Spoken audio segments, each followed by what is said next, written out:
Hi!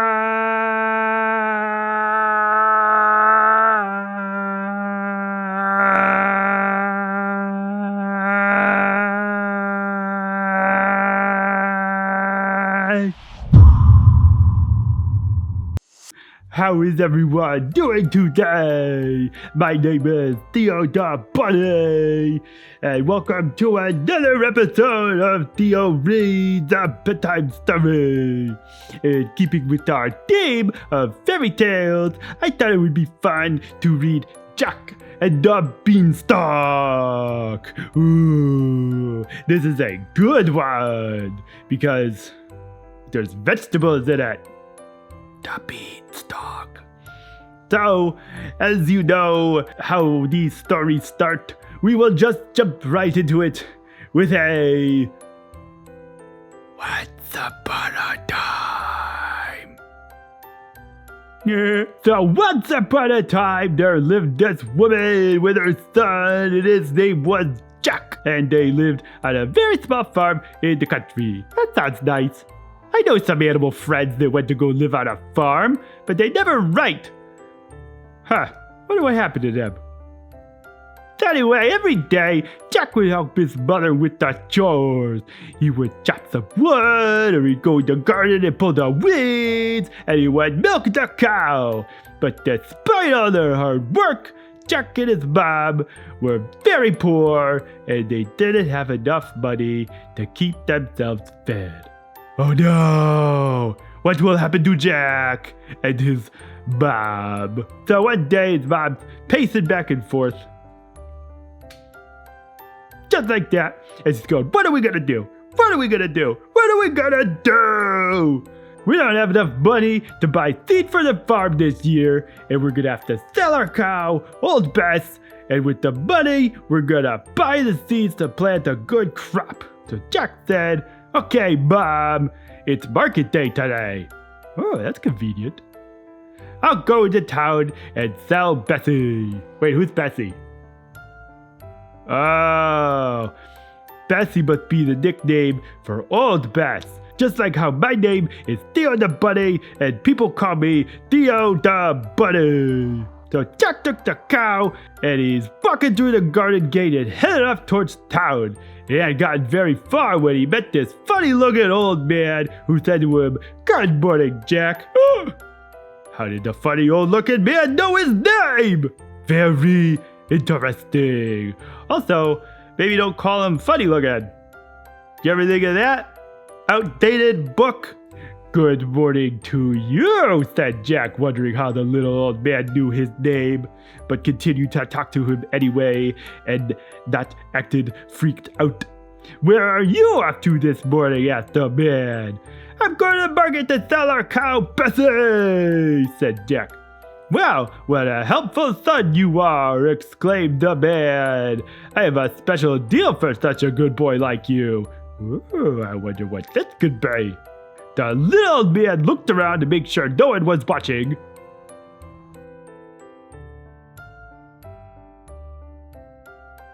Then he opened his hand to show Jack what he held. "Beans?" said Jack, looking a little confused. Yeah, why is this guy trying to hide the beans? They like busted baked beans? Or maybe Mexican jumping beans? 3 magical bean seeds to be exact, young man. 1, 2, 3. Oh good, this guy can count. Whew, I was worried.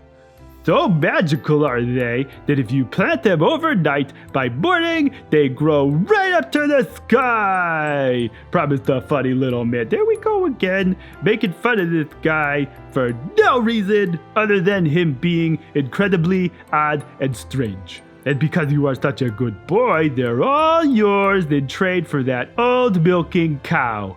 Man, they're throwing around the word old a lot. Really, said Jack? And you're quite sure they're magical? I am indeed, said the old man. And if it doesn't turn out to be true, you can have your cow back. That sounds fair, said Jack. It does sound fair, Jack. So he handed over Bessie, pocketed the beads, and headed back home to show his mother before getting the address of the old man, just in case he did have to go and pick up the cow because the beans turned out to not be magical. Poor Jack. Back already, asked the mom, with a concerned look on her face. I see you haven't got old Bess, which is the name of our cow, Bessie. So you've sold her quickly. How much did you get for her? Asked the mom, with hope in her eyes. Jack smiled and he reached into his pocket. Just look at these beans, mother. They are magical. And we gotta plant them overnight. And what? Cried Jack's mother as she interrupted him, which is pretty rude. Oh, silly boy! How could you give away our milking cow for 3 measly beans? And with that, she did the worst thing Jack had ever seen her do. She burst into tears. Oh man, I thought they were gonna say she burst into song. That would have been awful if I had to sing. I'm not allowed to sing on account that I am so incredibly good, I would take the attention away from all the other people in the world. Jack ran upstairs to his little room in the attic. Oh boy, okay, he can't even have a room like on the ground floor? So sorry he was that he threw the beans angrily out the window thinking, how could I have been so foolish? I've broken my mother's heart. Oh no. And after much tossing and turning, Jack drifted off to sleep.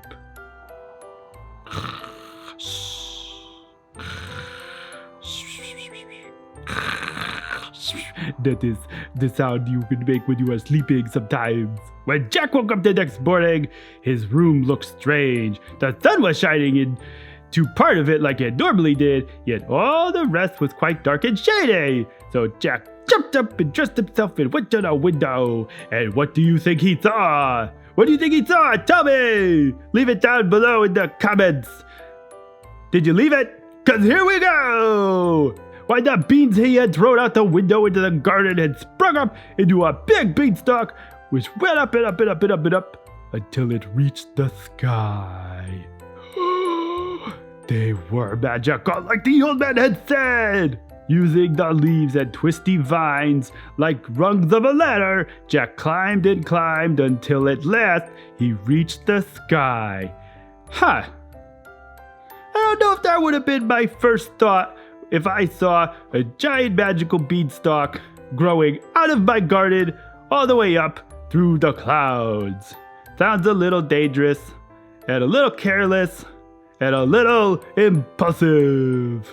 When he got all the way up, he found a long, broad road winding its way through the clouds to a tall, square castle off in the distance. Jack ran up the road toward the castle, and as he reached, the door swung open to reveal a horrible lady giant with one great eye in the middle of her forehead. Oh, a cyclops. Dun dun dun dun. They are not nice from what I have read on Wikipedia. As soon as Jack saw her, he turned to run away, but she caught him and dragged him into the castle. Oh no, Jack! I hope he's okay! Don't be such a hurry! I'm sure a growing boy like you would like a nice big breakfast, said the great big tall woman. It's been so long since I got to make breakfast for a boy. Well, the lady giant wasn't such a bad sort after all. Huh, maybe the internet was wrong, even if she was a bit odd. She took Jack into the kitchen, gave him a chunk of cheese and a glass of milk. Ooh, that sounds nice. But Jack had only taken a few bites when dump, dump, dump, she heard the whole house begin to tremble. Goodness gracious me, it's my husband, said the giant woman. What on earth shall I do? There's nothing he likes better than What? Am I reading that right? There's nothing he liked better than boys broiled on toast, and I haven't any bread left. Wow. Sweet dreams, everybody. Oh dear, I never should have let you stay for breakfast. Come quick and jump in here. And she hurried Jack into a large copper pot sitting beside the stove just as her husband, the giant, came in. He ducked into the kitchen and said, I'm ready for breakfast. I'm so hungry I could eat 3 cows. Oh, what do I smell? Fee-fi-fo-fum. I smell somebody. Wow, I'm not reading that. "Nonsense, dear," said his wife. "We haven't had a boy for breakfast in years. Now you go and wash up, and by the time you come back, your breakfast will be ready." So the giant went off to tidy up, and Jack was about to make a run for it when the woman stopped him and said, "Wait until he's sleeping. He always has a little snooze after breakfast." So Jack peeked out the copper pot just as the giant returned to the kitchen carrying a basket full of golden eggs. Whoa! And a white hen. And the giant poked the head and growled, "Lay!" And the hen laid an egg made of gold, and the giant put it in the basket. That's cool.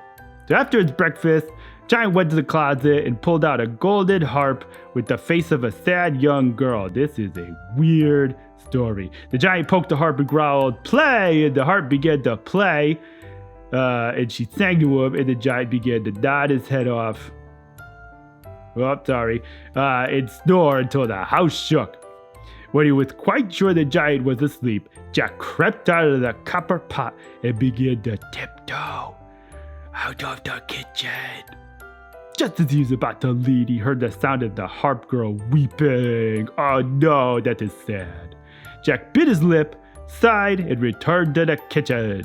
He grabbed the hen and the singing harp and began to tiptoe back out again. Shh.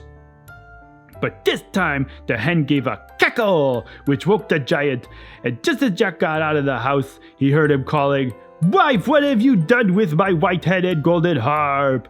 Jack ran as fast as he could, and the giant, realizing he had been tricked, came chasing after him. Jack scampered down the beanstalk, and the giant stomped his foot and roared angrily. Fee, 5 foot. No, not reading that thing, but basically the giant wants to eat him. That's the gist. The giant swung himself out of the beanstalk, which shook with all his weight. Jack slipped, slid, and climbed down the beanstalk as fast as he could, and after him climbed the giant. As he got to the bottom, Jack called out, "Mom! Hey, Mom! Get my axe, Mom!" Jack jumped off the beanstalk, grabbed the axe from his mom, and because of all the chores he had done over the years, he was so good at chopping wood that he cut through that beanstalk with 3 swipes. See, kids? Do your chores! And the giant won't eat you. When he chopped the beanstalk down, the giant came crashing down and died. The singing harp thanked Jack for rescuing her from the giant, because she had hated being locked up in the closet all day and night. And with his mom's help, it didn't take long for Jack to get the hen to lay some golden eggs every day. And Jack used the money from selling the golden eggs to buy back old Bess, purchase seed for the spring crop, and fix up his mom's farm.